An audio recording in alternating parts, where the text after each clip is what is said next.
gid nga kalipay, no? To bring God's Word every Sunday. Kag sa aton nga series, sa home church series nato, na muna sa ikatatlo, kag kabay pa, nga buhi pa ni Japo na inyo mga handouts. No? Kaya ari di ang flow sa aton nga next 3 months nga study naton. So we are now in September 29. How can a sinner get right with God? Ang desire tagid, no, sa foundation 2 is to clarify the gospel. Gusto ta nga hindi ta malipatan kung anong gospel, kag hindi lang nga maintindihan tang gospel kundi makabuhi tagid ang gospel. Pero kung ninyo na notice, nagsugod kita sa biblical conviction about the Bible. Ang Bible, no, nga naghambal, ang Dios nato naghambal siya.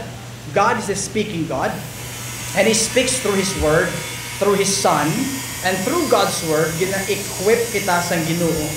No, ginapalig-on kita sa Ginoo ang church so that the church will serve the gospel, the advance of the gospel. Na mauturan, kung ang pulong sa Ginoo, kung may amutan niya conviction, but silingon every Sunday, it will deepen our conviction. Kag the way kita magkabuhi, it will change the way we anticipate our Sunday. No, kag sa sini nga aga, no? Grabe gid ang desire ko that we will appreciate the gospel, and not just appreciate the gospel, but by God's grace live out the gospel. Pero ang desire ko sa singaga, kay ang business ng Ginoo is transformation. And that is also my desire for us, Sunday after Sunday, that we will be transformed. Kung ang Ginoo naghambal sa aton, and He is the most important person in the world, and God wants to speak to His people Sunday after Sunday as we gather, kabay patani, no? Maglain ang aton pag-insindi, kag the way kita magkadto sa simbahan, maglain man. But silingon, may anticipation gid permi, no? Gin-anticipate na gid permi ang words ng Ginoo. Kaya isa sa mga bagay nga gusto ko baguhon sa simbahan, sa grasya, kakaluoy sa Ginoo, under God's blessing, nga maintindihan ta, every time we go to church, we bring our Bible, and every time we go to church, we will sit nga kung sa diin makapamati kita mayo sa pulong sa Ginoo. Kag sa sininga aga, gina-encourage ta kamuliwat, I will not start preaching God's Word this morning if we will not fill the empty seats here sa first nga row, kag sa sininga sa babaw sa aton nga stage. Can we do that? So rigid, no, kundo medyo strong sa akon nga reminder, no. Please kabay patani na batsyagan nyo ang akong gugma sa inyo. I will not stop preaching kung may mga empty chairs dire sa atong tupangan. Okay? Oh, mayari pa de. Mayari pa de. Come forward, mga uturan. Mayari pa de sa tubangan. Please. Unless, ang may mga bata, reserved na sa likod, no? Pero kung wala ka bata, please come forward. Mayari dire. Ang mga young people na sa likod, please come forward.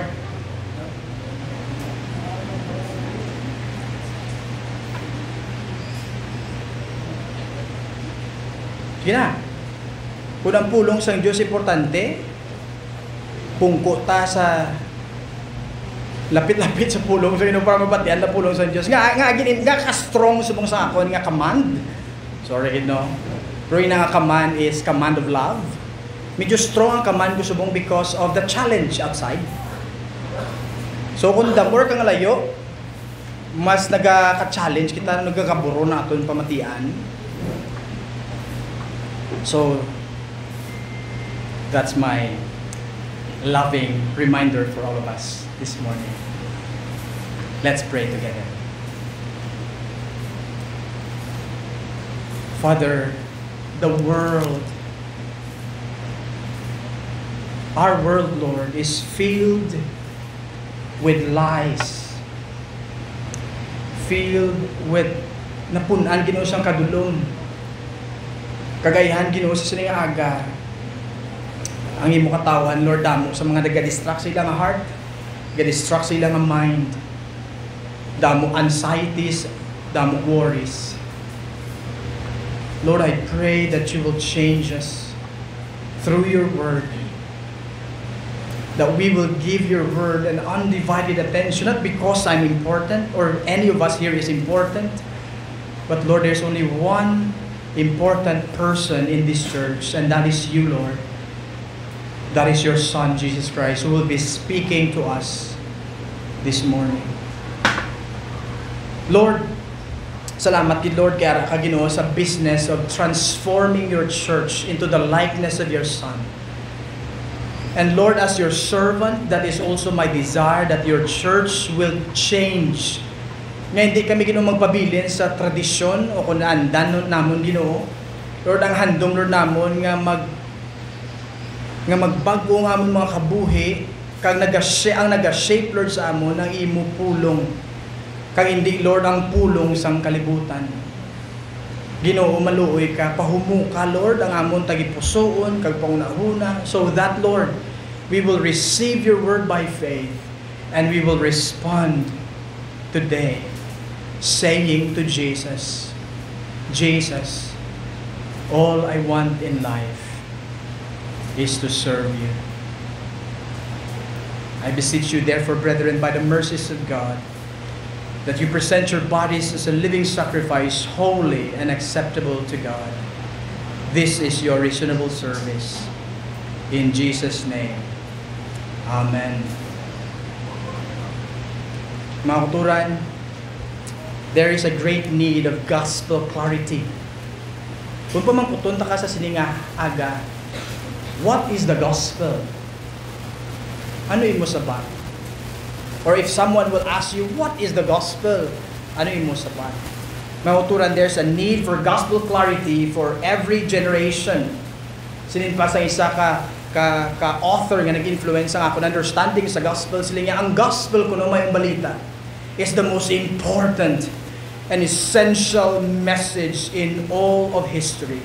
And yet we allow thousands of professing Christians to live their entire lives without clearly understanding it and experiencing the joy of living in it. May isa ka members ng church ni Martin Luther sa 16th century na mangkot siya, Pastor, nga week by week or week after week, all you ever preach to us is the gospel. Why? Why you keep on preaching the gospel to us? Why keep on preaching Jesus to us?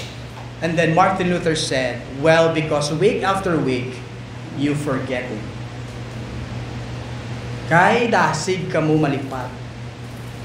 Because week after week, you walk in here looking like people who don't believe in the gospel. And until you walk in looking like people who are truly liberated by the truth of the gospel, sila nga, I will going to preach the Bible week by week. Mga kauturan, that is my desire also. That I will preach the Bible, preach the gospel week by week, every Sunday. Why? Because we need the gospel. Dasig ta malipat.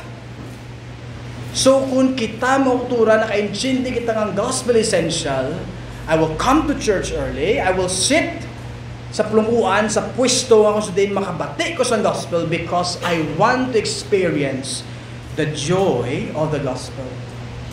And as we come to the Bible this morning, mauturan Romans 3:21 to 31.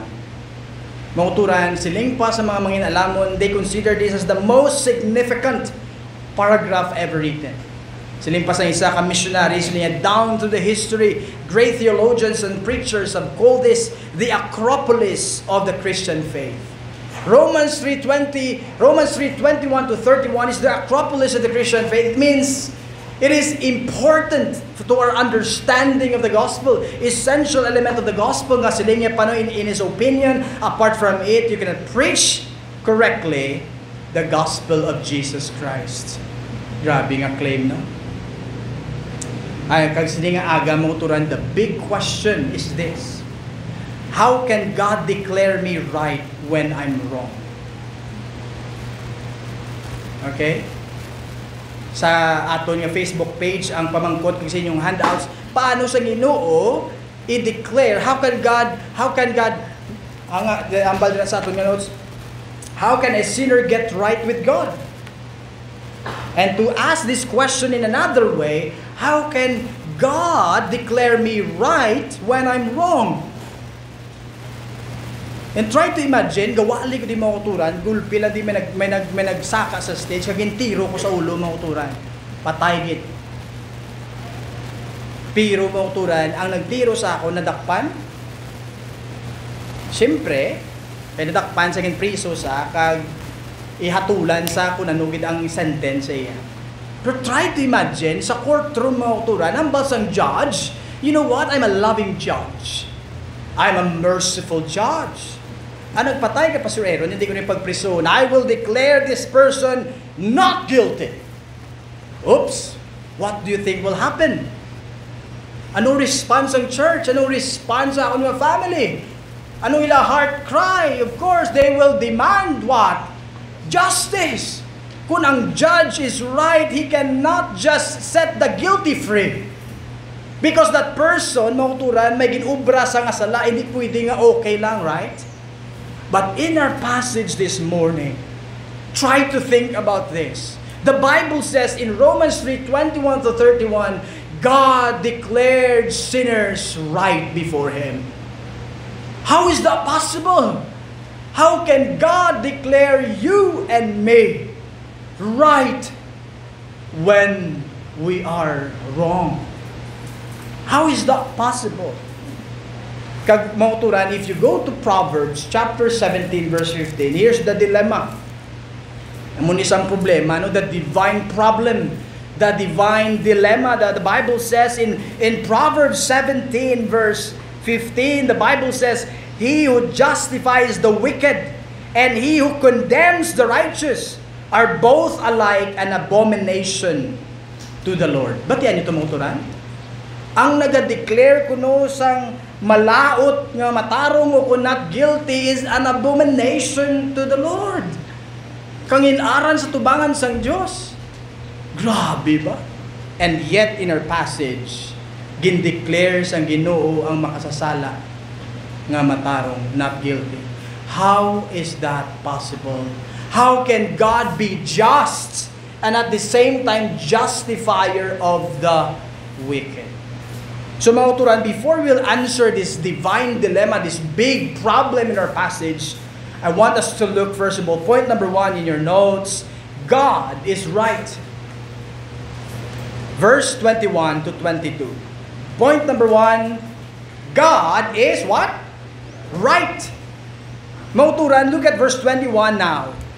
But now, in your notes, it says there, the righteousness of God has been manifested apart from the law, although the law and the prophets bear witness to it. Verse 22, the righteousness of God through faith in Jesus Christ for all who believed. Now let me explain this difficult passage, right? But the big point here is this. God is right. Can you say that with me? God is right. Now, one of the big themes in the book of Romans is the righteousness of God. Now, kung basahin mo Romans, bao kapila mo gini ma-encounter yung word, the righteousness of God, the righteousness of God. And even in our passage, kapilagin sulit, the righteousness of God. Kag dire nga pakita sa ato ni Apostol Pablo ang character sang Ginoo. But silingon si Apostol Pablo, he has this big and high view of God. God is right. God is righteous. And therefore, kay ang Ginoo matarong, He hates what is contrary to Him. That's why in this book, when you go to Romans chapter 1 verse 18, okay? If you have your Bibles, you can go there. The Bible says, ang kasingkal kuno sang Dios ginpahayag ya against all ungodliness and unrighteousness. Nga kung sa diin ginasuppress kuno nila ang kamatuoran. Kita niyo mga turan? Kay ang Ginoo matarong, nainit ang Ginoo, grabing kasingkal sa Ginoo sa contrary sa iyang karakter. Kagamuning masubo-subong kay even in church history until now, there are many preachers who don't like the wrath of God, ang kasingkal sa Diyos, and they just want to emphasize the love of God and the grace of God. But mga uturan, to hold nga ang Diyos gugma kag ihaboy ta nga ang Diyos wrathful, nga ang Diyos na init sa unrighteousness is unbiblical. Because God is right, because God is righteous, He is righteous, it follows that God will hate what is contrary to that. That's why when you go to the Bible, not just in the New Testament, but also in the Old Testament, the Bible says, God is angry with the wicked every day. Look, grabe ba? Ang Ginoo na init sa mga tao nga nagaubra sang sala. That's why about sa Bible nga ang Ginoo na init sa makasasala, hindi lang siya nga sala. That's what the Bible says. Pero pastor nga, why? Because if you love what is right, you will hate what is wrong. If you love children, you will hate abortion. If you love loyalty, you will hate disloyalty. Right? And here in the Bible, in our passage this morning, ginpaayag sa Diyos kuno sang una, ang iya pagkamatarong paagi sa law and the prophets. Now when you go to the law, ang law kuno mangutrado ka ngay mirror. Nga mo sa diin mo turuan ang law, magkadto ka sa law, the 10 commandments, He will make you conscious of your sin. Because the law is like a mirror. Nagapahayag sang holiness sa Ginoo, nagapakita sa atong pagkamakasasala. And the Bible says the law, in the context, cannot provide right standing before God.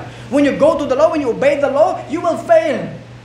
And you cannot earn God's favor by obeying the law. Pero grabe mo uturan because ang passage natin sa verse 21, paano siya nag-start? Paano siya nag-start? Natawan niyo ba? Sinyo na notes? But what? But now. Anong bot silingon ni Pastor Pablo? Siling ni Pablo sa una, ang law kag ang prophets, ginapahayag yung righteousness ng Ginoo. This time, siling ni Pastor Pablo, but now, the righteousness of God is revealed through the gospel of Jesus Christ.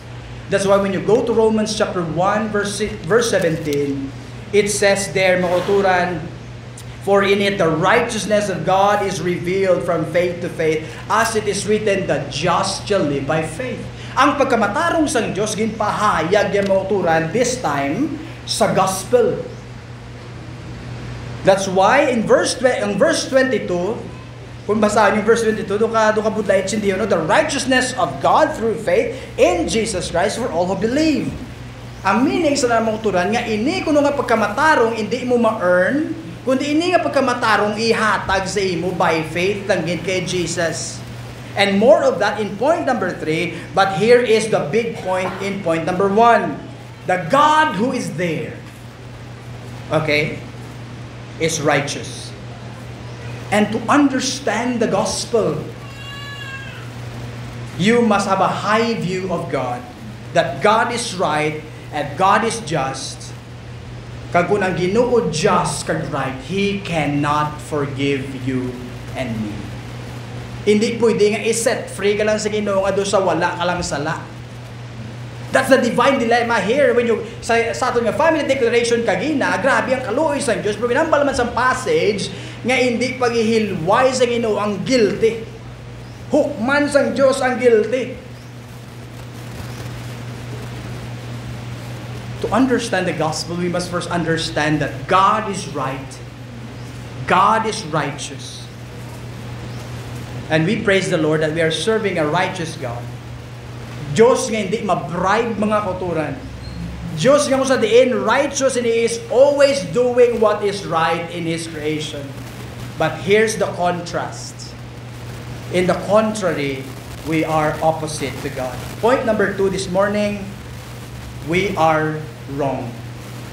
Man is wrong. Ano ang basang verse 23? Basahon tabi tanan be? Begin. For all have sinned and fall short of the glory of God.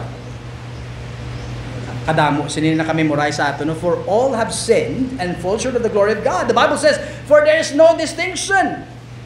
All have sinned and fall short of the glory of God. And this is the testimony of the Bible against you and me. But silingon mo kuturan, we miss the goal of our lives. We miss the big purpose of our lives, and the purpose of our lives is to glorify God. And that means to magnify God. Pagkadakuon ng Ginoo, nga sa diin ini nga Dios manguturan, dako manguturan. But we must understand that our God is a glorious and magnificent God. Nga mo sa diin manguturan, hindi iya ka kinanglan, hindi iya man ko kinanglan because kumplito na ang Diyos.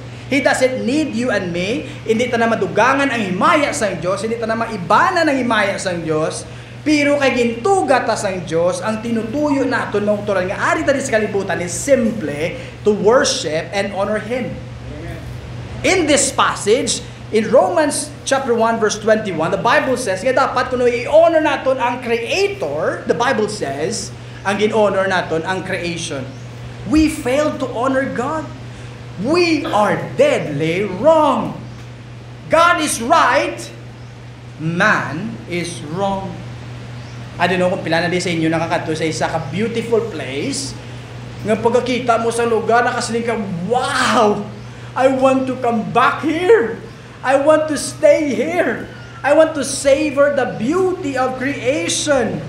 And sometimes yung ginahimo ta, kung namin place, ma-selfie ka yun, right? Mapapicture ka yun, right? Ma-post ka yun, right? Because hindi mo ma-contain ang joy, you want to share it. Because of the beauty, nga kung sa di nakita mo mga kuturan. And that points us to the Creator. The God of wow made you and me. Kag ang tuyo mo kuturan para magsimba ta, you and I will magnify and praise Him. But the Bible says, here's the bad news.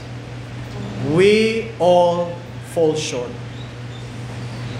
But silingon mga kuturan, kung may target ang life that is the glory of God, we miss the mark. And the best commentary of Romans 3:23, I want you to go there in Romans 1:23. Okay? When you go to Romans 1:23, the Bible says, and exchange the glory of the immortal God for images resembling mortal man, and the birds and animals and the creeping things. Kita niyo mga kuturan ng sa passage? Gin-exchange sa kuno ang glory sa immortal na Diyos. Try to think about it. We fell short, kay ginbaylot ang Ginoo sa mga bagay nga wala pulos. Now try to think about this. Iban sa aton mga university students who are here. And try to imagine my offer sa university, no? Oh, Patrick, may offer sa mga scholarship kag internship sa US. 5-star hotel ka ma-work, ma-intern.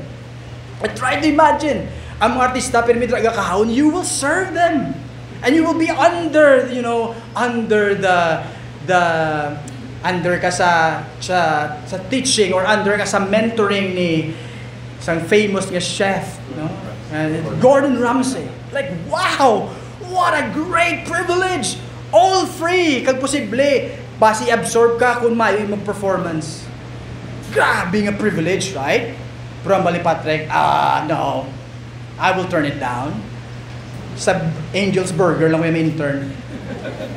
Now, I'm not saying bad things about sa Angel's Burger, but I think you can sense kung paano you can exchange ang dako opportunity, once in a lifetime opportunity. Hamba yan, dahil lang ko yan sa Angel's Burger, I'm fine. Can you see that, my dear friends? We exchange the glory of the immortal God to something lesser. And that's what's happening. Or maybe some of you grabe sa sports and try to imagine gintagaan ka opportunity to play sa Europe football. Wow, that's amazing. You'll be part of a wonderful team. Kag grabing sweldo, no? Thousands of pounds. Yung sa diin mo uturan ba mabuhay mo with pamilya mo sa Pilipinas. Grabing opportunity pa, pero sila mo hindi ko sa Inter Barangay lang ko yung may intra ng football. You're crazy! And that's us. We are crazy. God is right. Man is wrong. We exchange the glory of God into lesser value. That's why Romans 10 verse 18, the Bible says, you know what? Paul quotes from Psalms and Ecclesiastes and Isaiah. Gin-summarize ang argument siya sa state of humanity.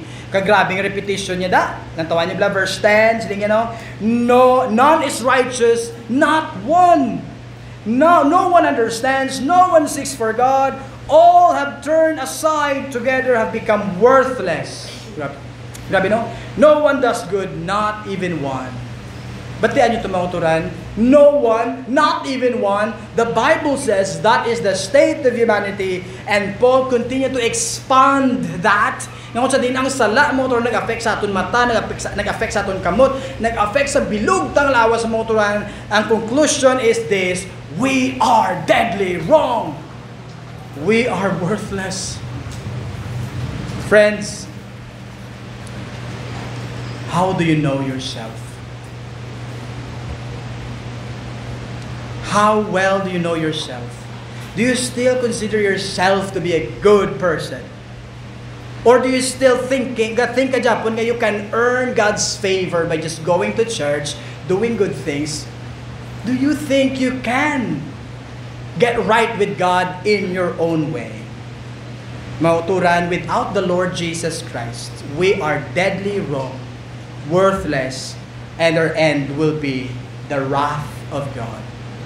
To understand the gospel, hindi lang dapat may right kita nga view sa Ginoo, but we must also have the right view of ourselves.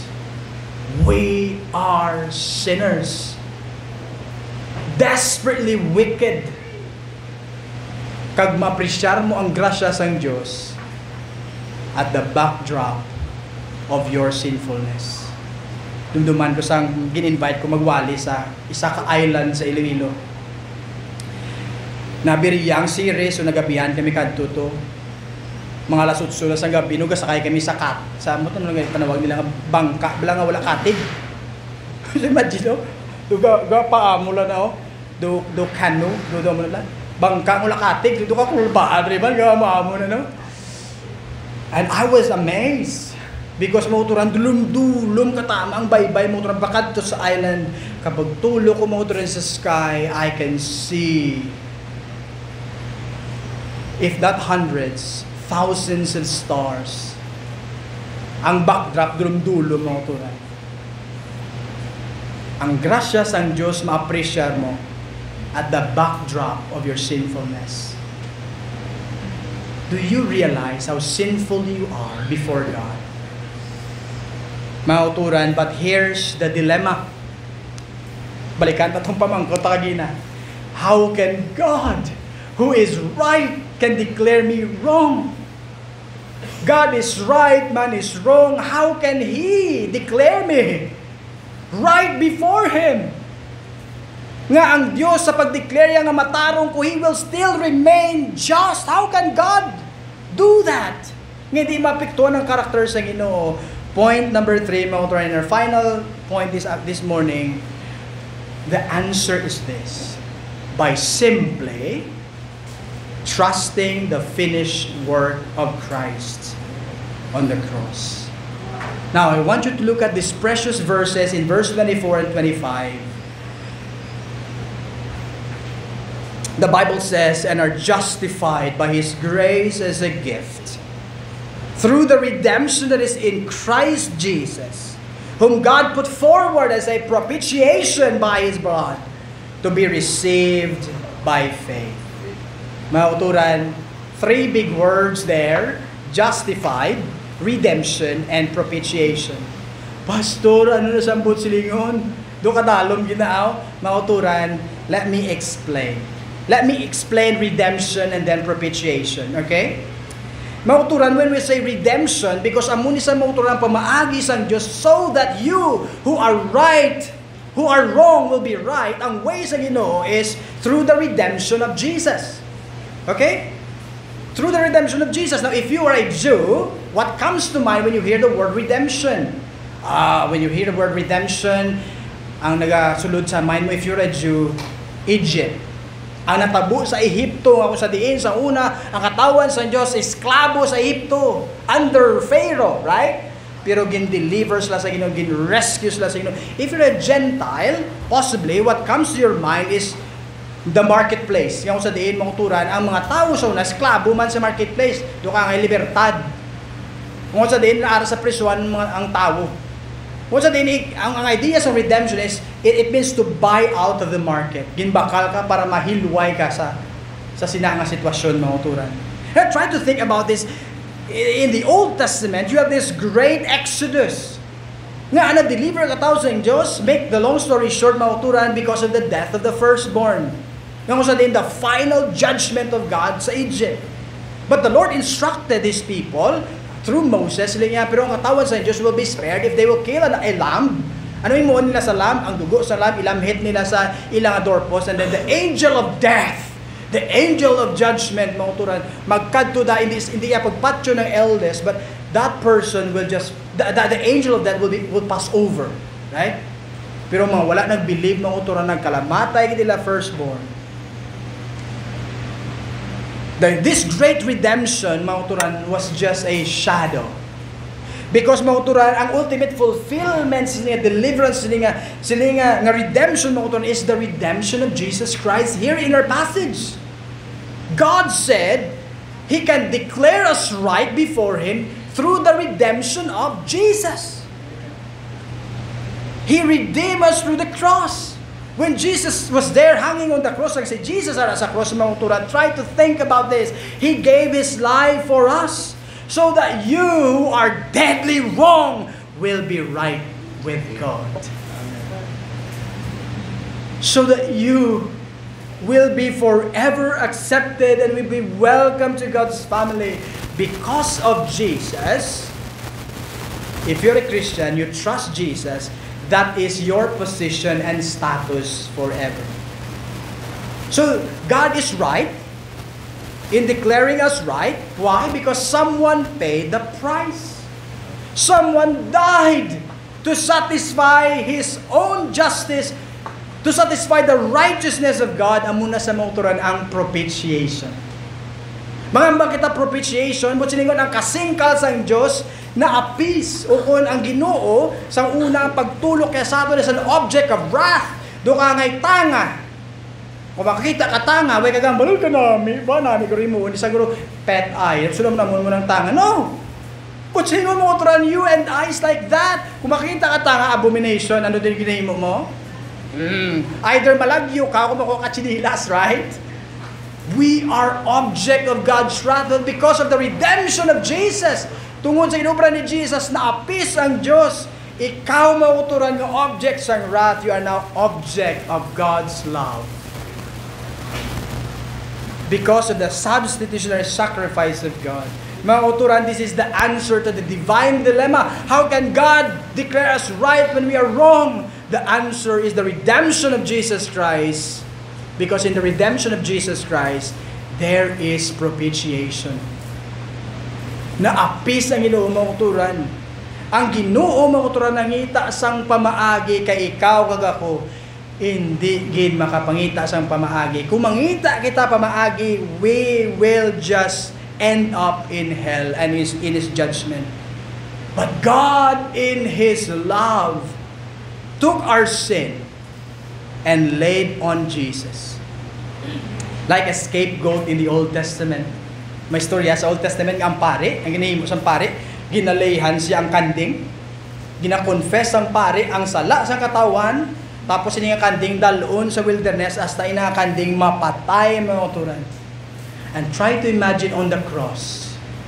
On the cross, God the Father abandoned the Son for you and for me.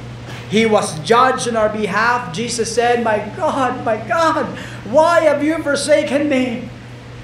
God the Father did not spare His Son because it is the will of the Father to judge the Son so that those of us who are deadly wrong will be right with God. Friends, what a love! What a cause! That if you are a Christian, you stand forgiven at the cross. If you are not a Christian today, and maybe you're asking this question, how can I avail the redemption of Christ? How can I get right with God kung hindi ko makasarang magluwas sa akong ngayon? Pastor, help me! Well, the answer is this. Simply put your faith in the Lord Jesus. Mga uturan na set kita right with God, declare kita nga right with God, hindi tungod sa aton pagtuo, kundi tungod sa ginobra ni Jesus Christ sa cross nga aton gintuuhan. Kita niyo yung difference? Nga naluwas ka? Naluwas ka tungod sa ginobra ni Jesus. Nga kung sa diin gintuuhan mo mga kauturan. Do ka nga ibla kutsara, kagina na mahaw ka. Pagpamahaw mo kagina, why kagasilimbaw ka na meet gina sa ngakon nga pamahaw ba? Nabusugid ko tungod sa kutsara. No. Nga nabusog ka? Nabusog ka sa ginkaon mo. Pero paano ka nagkaon? Ginagamit ka? Kutsara. Faith is like a kutsara. The value of faith is in its object. Biskan bulawan pang kutsara mo makuturan kung balas ang ginakaon mo, wala na sa nourishment. Biskan ano pa kadako ay mo pagtuo kung hindi si Jesus sa ginatuan mo, kag ang santos ginatuan mo, it's worthless. If you want to get right with God, come to Jesus by faith. Like the kangay sa kawatan sa cross mga uturan, dumduman yung kawatan sa cross. As in, absolutely makasasala kag malaot, pero sila ni Jesus, today, you will be with me in paradise. Why? Because ang kawatan sa cross, nagsalig sa ginobra ni Jesus Christ sa cross. And you can be forgiven this morning if you come to Jesus and simply, kangay sa ambanan, gasiling, nothing in my hands I bring. Simply to the cross I cling. Mauturan, God is always satisfied in the work of His Son. That's why kung Christian ka, ang imo relationship sa Ginoo, unchangeable and stable. Because ang basis mauturan sa imong relationship sa Ginoo, hindi ang imo ginaobra, kundi ginobra ni Jesus Christ sa cross. Mauturan, grabe na. We are secured. No matter what will happen in this life, cancer, kidney trouble, or any trouble in this life, the Bible says, if you are a Christian, you are always loved.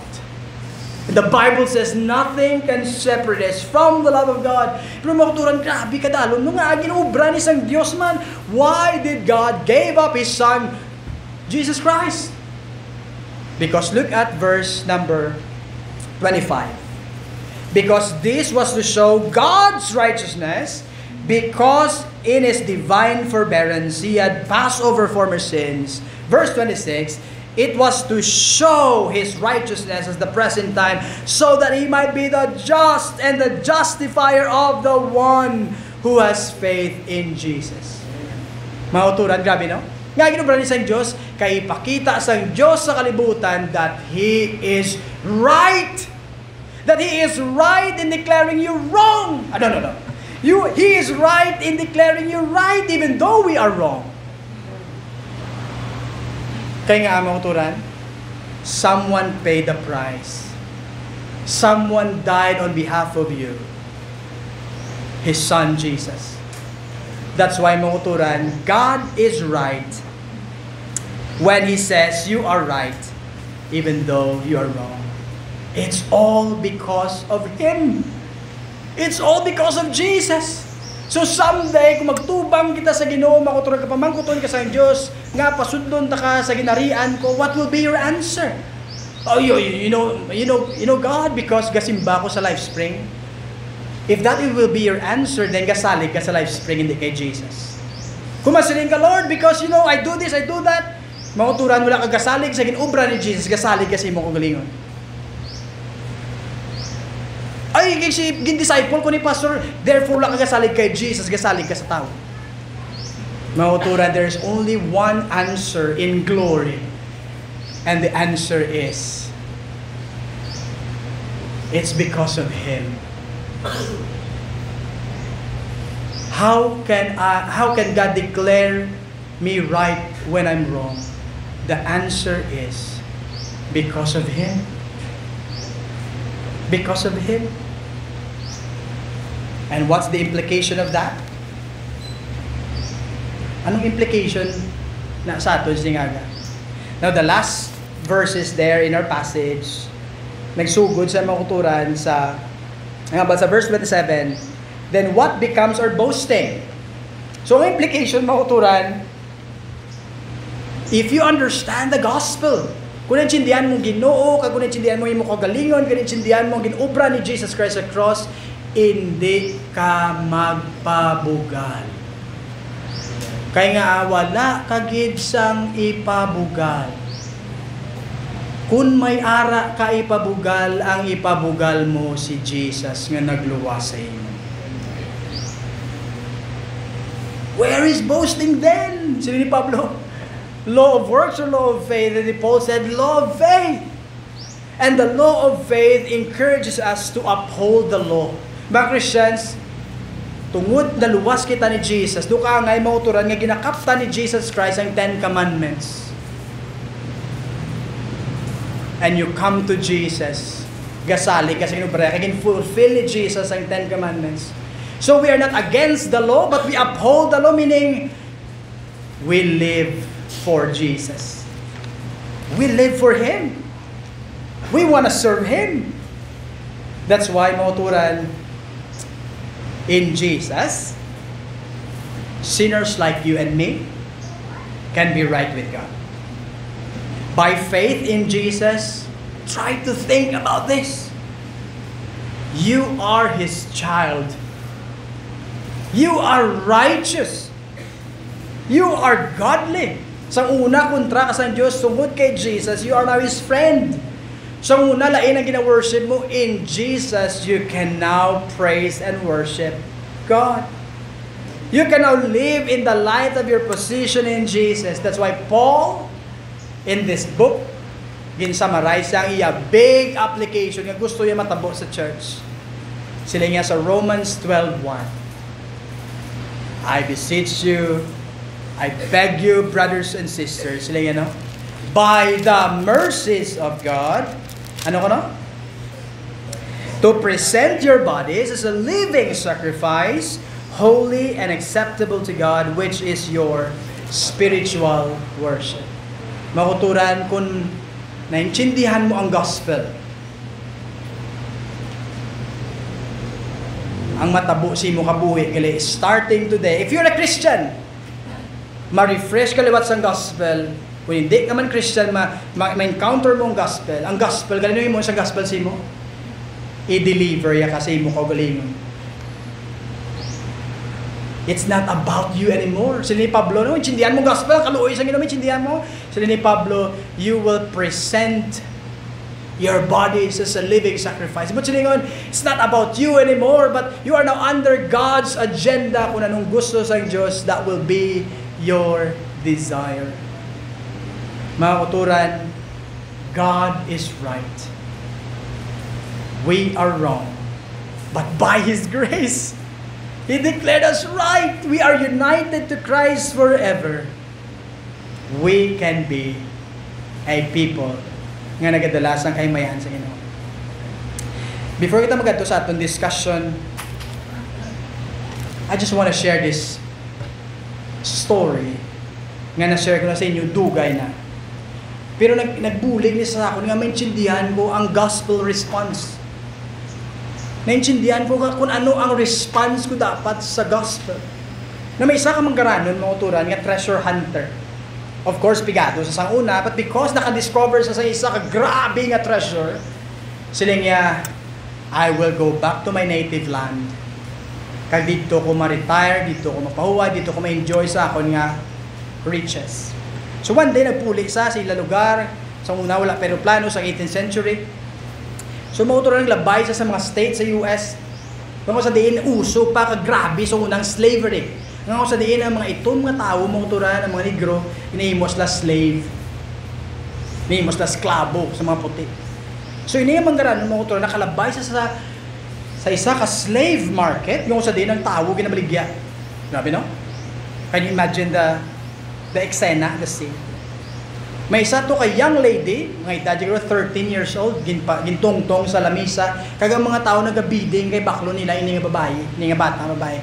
And duwa ka wicked guys, their desire, ang ilahandom gid nga himuslan ini nga babae. They want the young lady to be their sex slave. So mauturan, grabing bidding, ang manggarano nag-intra man. sa bidding. So manggaranon nag-intra man sa bidding. And to make the long story short, ang manggaranon manguturan na nagdaog. So bata nga babae, grabing kainit sa manggaranon, kaya ginbakal siya sa manggaranon sa mahal nga presyo mga uturan sa history sa slave market. Pero grabe mga uturan, kaysa naglakat na sila, dalon niya na yung babae mga uturan, sa karas na sa dalan, sila sa streets, nangita sa sang law office. Kag sa law office sa mga uturan, grabe no, kay gin-process mga uturan sa manggaranon ng iya papers. Kag siling sa manggaranon, this is your manumission paper. This is yours. You can now go. Mga magkita manumission paper, ang babae sa kanchindi, no? Pero mga magkita manumission paper, muna sa imo nga freedom. You are, hindi ka na slave. You're a free woman. You can go whatever, kung diin ka man, magkadto. Pero hindi ka mabayad, hindi sa magpate. Kaya ginlantaw yung papel, no read, no write man sa, anon ko na, ang saligan nilang inambal sa manggaranon. Pero mga uturan, di sa magpati, ginduplaan niyo pa manggaranon, nainit ko sa imo, you are a wicked person. Pero mga uturan, gin-convince sa manggaranon, no, you know what, I bought you to set you free. That's the purpose. Wala ko yung nagbakal sa imo para himuslan, ginbakal, so that you will be set free. Kung di ka magpati, bala ka dapat, I will go home. So, binbayaan niyang bata, ang babae, mga uturan. Pero ano, kabalaw mo kung nimo sa bata, ang babae? Ang bata, ang babae, mga uturan, grabing hibiyan, nagdalagan sa manggaranon ng tao, ginakos siya ang tiil, mga uturan, ginkisa niya ang sapatos, grabing hibiyan ka ng siling sa, Sir, you bought me to set me free? You mean you bought me to set me free, sir? All I want in life is to be your slave. What? Grabe yung response, no? Sir, ginbakal mo ko. You bought me to set me free, sir. All I want in life is to be your slave. I will serve you. All the days of my life, I will serve you. Mga uturan, that's the gospel response that God wants us today. That we will say this morning, Jesus, you redeemed me. Because of you, I'm right before the Father. Jesus, you bought me to set me free. Not only you delivered me from the punishment of sin, you delivered me from the power of sin, from the world. You gave me new identity. Jesus, you bought me to set me free. Ang conclusion, mga uturan, mapasaway na lang ta? Padungol lang ta? Pawala lang ta? No! The right response is to tell Jesus this morning, Jesus, all I want in life is to be your slave. I will joyfully serve you, Jesus. I will joyfully serve you, Jesus. Mga uturan, let's pray together and then we will discuss. Why not pray for your own heart this morning? Ang gospel, mga kauturan, hindi lang sa magpabilin sa aton pauna-una, kundi sa aton tagipusoon. That we will say to Jesus, Jesus, all I want in life is to be your slave. I want to serve you, Jesus. And I want to tell other people about you.